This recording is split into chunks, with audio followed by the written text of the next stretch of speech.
Quando a gente se pergunta quem escreveu o Novo Testamento, do ponto de vista da tradição cristã, o Novo Testamento foi escrito por judeus do primeiro século. Portanto, o coerente seria encontrar traços do judaísmo do primeiro século no Novo Testamento. E é exatamente isso que a gente vai ver nesse vídeo.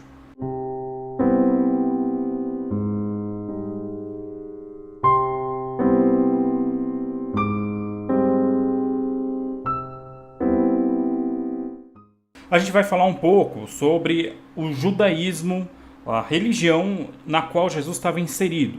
E a religião judaica do primeiro século, na região que hoje é a Palestina, era algo um pouco mais complexo do que parece. Era uma religião, na verdade, fragmentada. Você tinha vários partidos ou seitas. A gente poderia até dizer, de certa forma, denominações diferentes. Existiam estilos diferentes de judaísmo naquela época.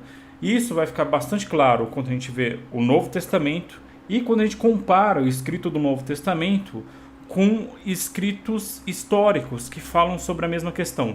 Nesse vídeo a gente vai usar principalmente os escritos de um sujeito chamado Yosef ben Matatiyahu. Ele foi um judeu que lutou contra os romanos ali no primeiro século. No ano 67 depois de Cristo, ele perdeu uma batalha para Vespasiano e ele se rendeu e acabou se tornando intérprete dos romanos, né? Intérprete da língua judaica. E ele acabou se aproximando bastante, na verdade, da família de Vespasiano e adotou inclusive seu sobrenome Flávios. Então, Yosef ben Matatiyahu é mais conhecido por nós ocidentais como Flávios Joséfos. Ele escreveu muito sobre a história dos judeus. Alguns dizem que ele escreveu porque ele estava com a consciência pesada por ter virado para o lado dos romanos, né? Alguns judeus até hoje têm uma certa mágoa de Flávio Joséfo por ter se tornado aliado dos romanos. Mas os escritos de Flávio Joséfo são os mais importantes para você entender como funcionava o judaísmo daquela época. É um dos escritos mais importantes sobre o judaísmo do período do Segundo Templo, que é o período que vai lá desde a época de Zorobabel, né, de Esdras, Neemias, e até o ano 70 da Era Comum, quando o templo foi destruído por Tito, filho de Vespasiano, e Joséfo estava ligado a Tito na época em que Tito invadiu Jerusalém, destruiu o santuário e expulsou os judeus para voltarem para aquela região, estabelecendo uma nação só agora, em 1948. Então existem dois escritos principais de Joséfo sobre a história dos judeus, que é o livro Antiguidades e o livro Guerras Judaicas. A gente vai usar aqui o livro Antiguidades, o livro 18 do Antiguidades, o capítulo 1, o livro 13 de Antiguidades, os capítulos 5 e 10, e o livro Guerras Judaicas, o livro 2 do Guerras Judaicas, o capítulo 8. E nesses livros, Joséfo vai falar que existiam 4 principais vertentes, 4 principais seitas do judaísmo daquele período, que são os fariseus, os saduceus, os essênios e os zelotes. E a gente vê, comparando com os escritos de Joséfo, que os autores do Novo Testamento eles estavam totalmente inseridos no contexto desse judaísmo que é descrito por Joséfo. A gente vai falar um pouquinho sobre cada um dessas quatro seitas, comparando os textos do Novo Testamento com os textos de Joséfo e com alguns textos da tradição judaica, do Talmud, né? E até alguns textos que não estão registrados no Talmud. O primeiro deles, o mais conhecido, são os fariseus. Os fariseus, a palavra fariseu vem de perishá, que significa se separar, não porque os fariseus viviam isolados do povo, mas porque eles se separavam no sentido de se acharem assim, religiosamente superiores. Joséfo diz que os fariseus eles tinham até uma vida simples, eles não eram assim dedicados ao dinheiro, apesar do Novo Testamento citar um ou outro fariseu que era rico, eles não eram conhecidos por serem ricos. O Joséfo até diz que eles não tinham na sua dieta iguarias para se comer. Eles gostavam de comida simples e de um estilo de vida mais simples. Segundo Joséfo, os fariseus também eles acreditavam na recompensa após a morte, né? Que Deus ia recompensar cada um de acordo com como cada um agiu durante a vida, né? que é um ensinamento que o próprio cristianismo adotou, um ensinamento que Jesus concordava e que se tornou um pensamento popular hoje em dia no mundo ocidental. Eles se baseavam nos escritos judaicos, no Antigo Testamento, a Bíblia hebraica, para chegar a essa conclusão, principalmente ali no final do livro de Eclesiastes. O livro de Daniel também fala da ressurreição dos mortos e da recompensa. E algumas outras passagens dão a entender essa ideia também no Antigo Testamento. Uma das características mais importantes dos fariseus é que eles acreditavam em algo chamado a lei oral. Esse pensamento dos fariseus influenciou até o judaísmo moderno até hoje. Então eles acreditavam que Deus tinha dado as leis para Moisés, que Moisés escreveu no Pentateuco, né, na Torá, os primeiros 5 livros da Bíblia, Gênesis, Êxodo, Levítico, Número e Deuteronômio, mas que Deus tinha dado uma outra lei para Moisés, que não foi registrado, né, no Pentateuco, mas que foi guardada e foi passada oralmente, foi passada de pai para filho, né? É a chamada tradição oral. Então, existe uma Torá escrita e uma Torá oral. Era esse o pensamento dos fariseus, e essas duas Torás, elas têm a mesma autoridade. Por isso, para os fariseus, a tradição, ela era tão importante quanto o texto escrito, quanto o que tem na Bíblia. Lá em Antiguidades, livro 13, capítulo 10, o Flávio Joséfo diz o seguinte: os fariseus exigiam do povo muitas leis que receberam de seus antepassados, mas não estavam escritas na lei de Moisés. Por essa razão é que os saduceus os rejeitaram e diziam que nós estamos obrigados a seguir a lei escrita, mas não observar aquela tradição dos antepassados. Ou seja, a ideia da tradição que você deve seguir é uma coisa que os saduceus não concordavam muito com os fariseus.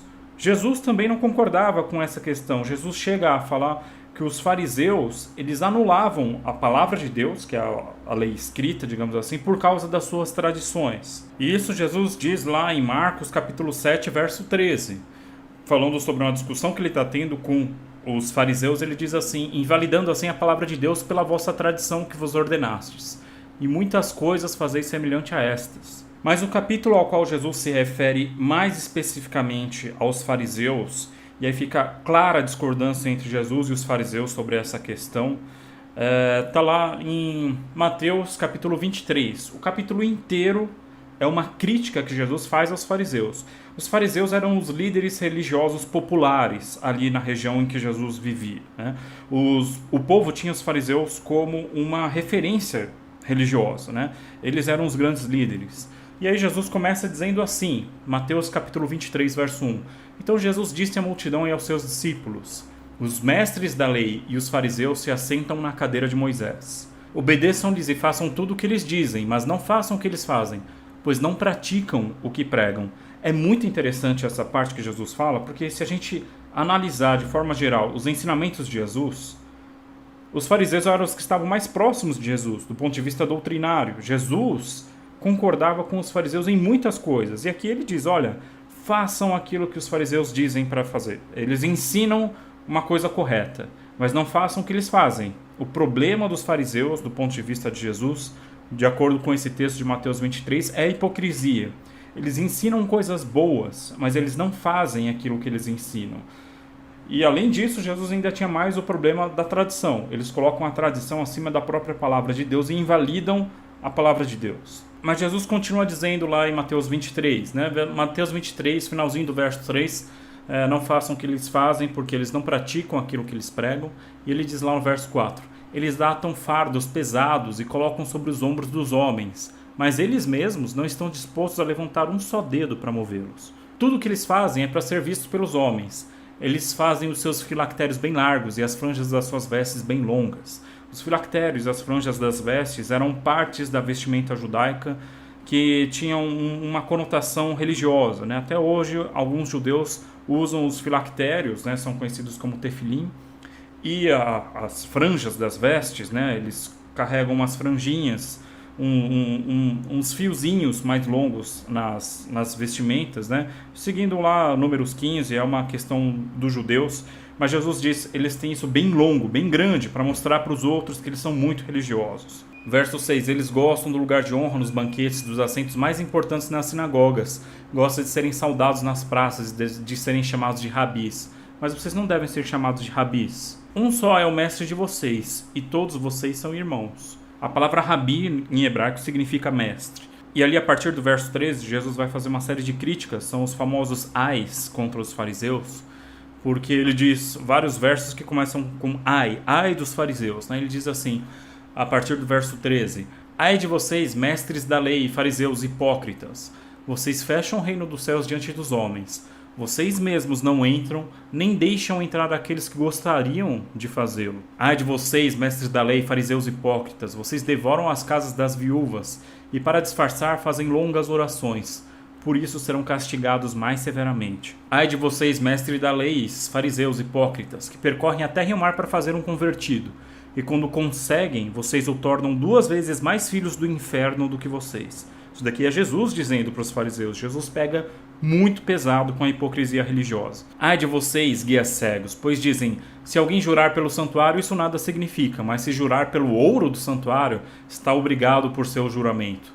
Cegos insensatos. O que é mais importante? O ouro ou o santuário que santifica o ouro? Verso 23. Ai de vocês, mestres da lei, fariseus hipócritas. Vocês dão o dízimo da hortelã, do endro, do cominho, mas têm negligenciado os preceitos mais importantes da lei: a justiça, a misericórdia e a fidelidade. Vocês devem praticar essas coisas sem omitir aquelas. Guias cegos, vocês coam um mosquito e engolem um camelo. Vocês limpam o exterior do copo e do prato, mas por dentro eles estão cheios de ganância e cobiça. E assim por diante. O capítulo 23 de Mateus, ele é todo recheado de críticas duríssimas aos líderes religiosos que eram os fariseus na época.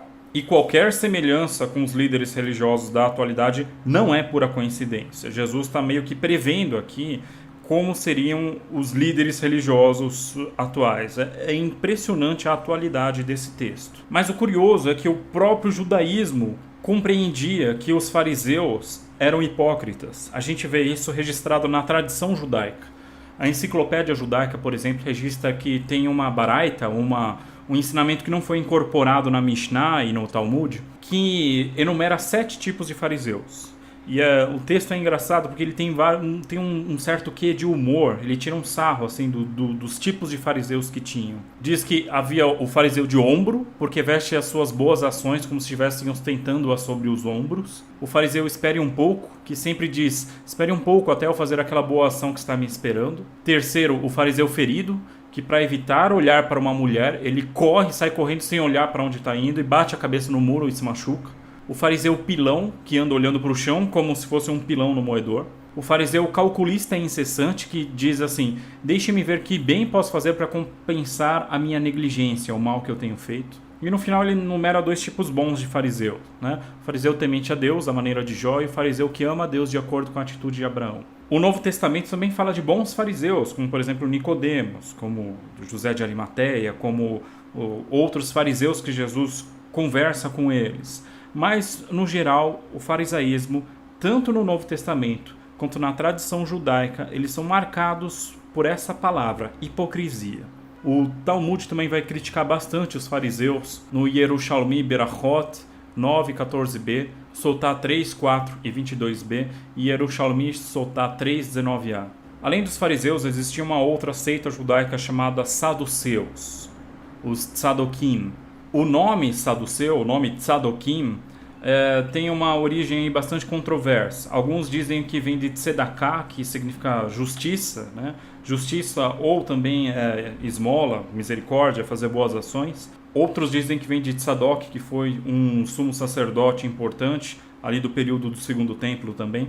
Mas existe uma teoria interessante que é de um historiador judeu chamado David Flusser, morreu há pouco tempo, que ele diz que a origem dos saduceus vem do seguinte. Existe no Talmud um tratado chamado Pirkei Avot, a ética dos pais. Aliás, é um tratado extremamente interessante porque ele tem um monte de paralelos com o Novo Testamento. Vale até um vídeo. E o Pirkei Avot 1.3 diz assim: Antígono de Soco, um discípulo de Simeão, o justo, dizia: Não sejais como os servos que servem o seu senhor na esperança da recompensa, mas sim como os servidores que não esperam nenhuma remuneração.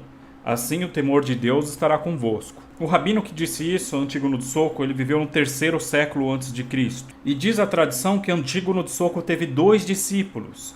um discípulo chamado Boetos e outro discípulo chamado Sadoc. E os discípulos debatiam sobre essa frase de Antígono do Soco: vocês não devem servir como servos que esperam uma recompensa, mas como servos que não esperam uma recompensa. Boetos chegou à conclusão que a gente deve servir de coração, sem ficar pensando na recompensa, enquanto Sadoc, o outro discípulo de Antígono do Soco, chegou à conclusão que não existe recompensa. A gente deve ser bom simplesmente por ser bom, e que essa tradição dos fariseus de que há uma recompensa depois da vida, ela não é de verdade, não existe recompensa nenhuma. Os saduceus seriam então os discípulos de Sadoc, que foi discípulo de Antígono do Soco. Por isso, uma das características mais importantes dos saduceus é que eles não acreditavam em recompensa após a morte.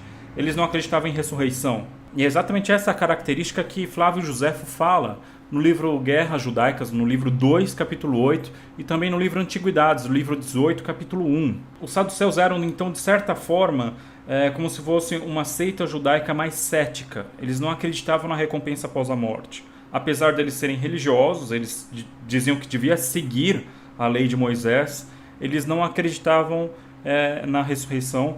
E também dizem que os saduceus não acreditavam em coisas muito sobrenaturais. O Messias, para eles, por exemplo, era uma era, que ia vir uma era de prosperidade e paz, e não uma pessoa que viria e estabeleceria essa paz. O que é interessante é que em Mateus capítulo 22, Jesus tem um debate com os saduceus. Diz lá em Mateus 22, verso 23, naquele mesmo dia, os saduceus, que dizem que não há ressurreição, aproximaram-se dele, de Jesus, com a seguinte questão. E foram lá com uma questão para perguntar para Jesus, é uma espécie de pegadinha, para ver se Jesus caía no jogo deles. E aí você tem todo um diálogo, a partir do verso 23 do capítulo 22 de Mateus, sobre a questão da ressurreição. Jesus discutindo com os fariseus acerca da ressurreição. E é interessante que nesse ponto, Jesus concorda com os fariseus e não com os saduceus. Jesus concorda que existe uma ressurreição e que existe uma recompensa após a morte que Deus dá para as pessoas, acerca da forma como elas viveram.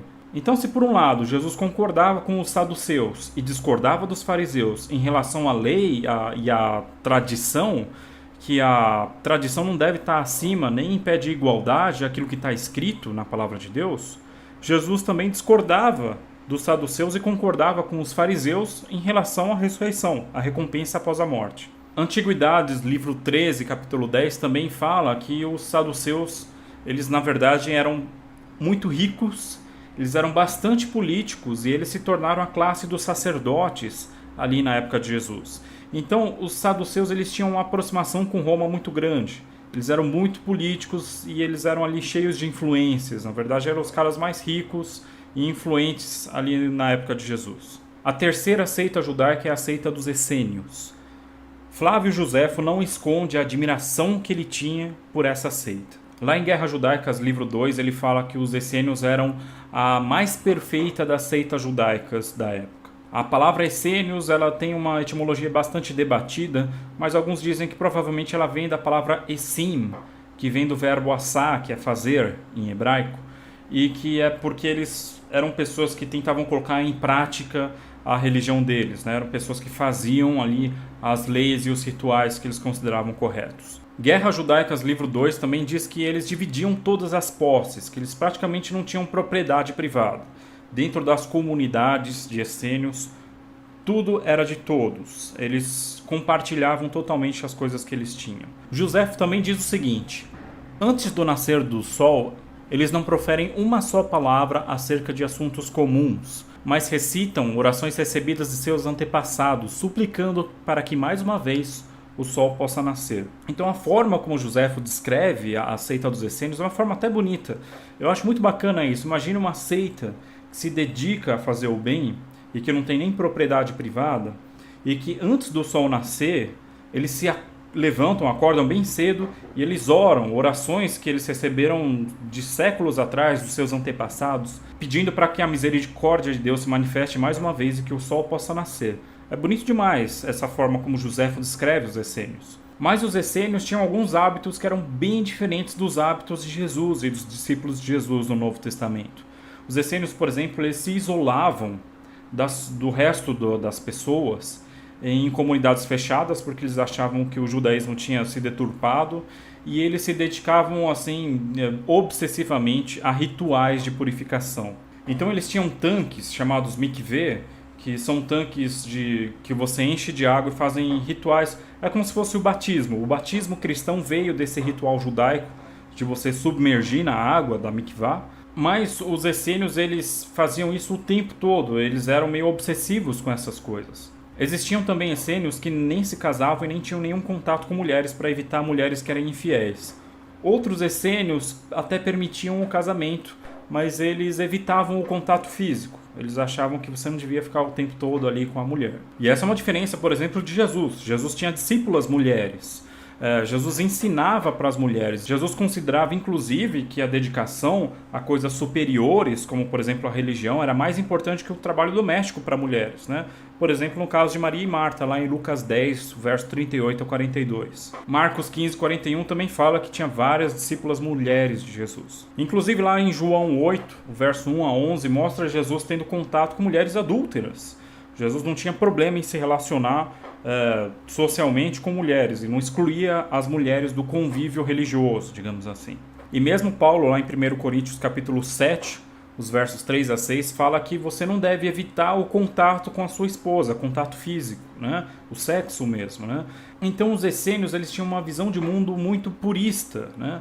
Eles tinham uma visão de mundo diferente da visão de mundo que Jesus tinha, de se relacionar com os pecadores. Lá em Mateus capítulo 9, verso 10 a 12, mostra que Jesus sentava, comia junto dos pecadores, comia junto das prostitutas. Então o hábito dos essênios era se isolar em comunidades e se dedicarem aos seus rituais ali. Por exemplo, os manuscritos do Mar Morto muito provavelmente foram escritos por essênios, numa comunidade lá em Qumran. Eles se isolavam, ficavam lá escrevendo textos bíblicos, se dedicando a rituais de purificação e ficavam ali, sozinhos, longe de todo mundo. Alguns historiadores falam que provavelmente João Batista tinha muito contato com os essênios, porque a gente vê em João Batista vários hábitos parecidos com os dos essênios. Por exemplo, ele vestia vestes humildes, né? Ele se vestia com peles de animais, ele tinha uma vida isolada dos outros, ele comia, tinha uma alimentação diferente, vivia isolado e se dedicava a rituais de purificação, como por exemplo o batismo. João Batista falava que todos deveriam se arrepender e deveriam se batizar. Então existe aí uma certa influência dos essênios, mas por outro lado, digamos assim, João Batista não era um essênio ortodoxo, porque ele se relacionava com as outras pessoas. A quarta e última das seitas é a seita dos zelotes, os canim, aqueles que têm zelo pelas coisas, né? Eles são citados por Flávio Joséfo em Antiguidades, no livro 18, capítulo 1, e também no Guerras Judaicas, no livro 2, falando que essa seita foi fundada por Judas Galileu, que liderou uma revolta contra Roma, quando Quirino, o governador romano da Síria, ele fez uma reforma tributária e para isso ele fez um censo, lá em 6 a.C. Alguns dizem que esse censo é o mesmo que levou José, pai de Jesus, a sair de Nazaré, do norte de Israel, ali da Galileia, para ir para Belém. Por isso que Jesus nasce em Belém. Então, os zelotes eram aqueles que lideravam revoltas contra Roma. Essa revolta de Judas Galileu é citado na Bíblia, no Novo Testamento, lá em Atos, capítulo 5, versos 33 a 39. Diz lá que um rabino muito importante, o rabino Gamaliel, falando sobre as várias revoltas que tiveram e que surgiram líderes, ele estava comparando isso ao movimento de Jesus, os cristãos. Então Joséfo dizia o seguinte, que os zelotes achavam que pagar impostos não é pior do que a escravidão. Eles não aceitavam estar sob julgo romano. Eles achavam que você não deveria pagar imposto sobre Roma, que eles deveriam liderar uma revolta e que eles deveriam até perder a própria vida, se fosse possível, para liberar os judeus de pagar impostos para os romanos. Na verdade, essa é a grande característica dos zelotes. O Joséfo diz que eles não tinham grandes diferenças, por exemplo, dos fariseus, né? O que eles divergiam dos fariseus é sobre aceitar o domínio romano. Então os zelotes é como se fossem fariseus, mas fariseus radicais. Fariseus que faziam atentados terroristas praticamente. É mais ou menos essa a comparação mesmo. E o Novo Testamento, apesar de não citar o nome dos zelotes, comenta essa polêmica, que era a polêmica dos impostos. Lá em Mateus 22, o verso 16 em diante, fala de pessoas questionando Jesus acerca dos impostos, se deve ou não se pagar impostos. E Jesus se coloca numa posição que ela diverge dos zelotes. Jesus diz que você deve pagar impostos, sim.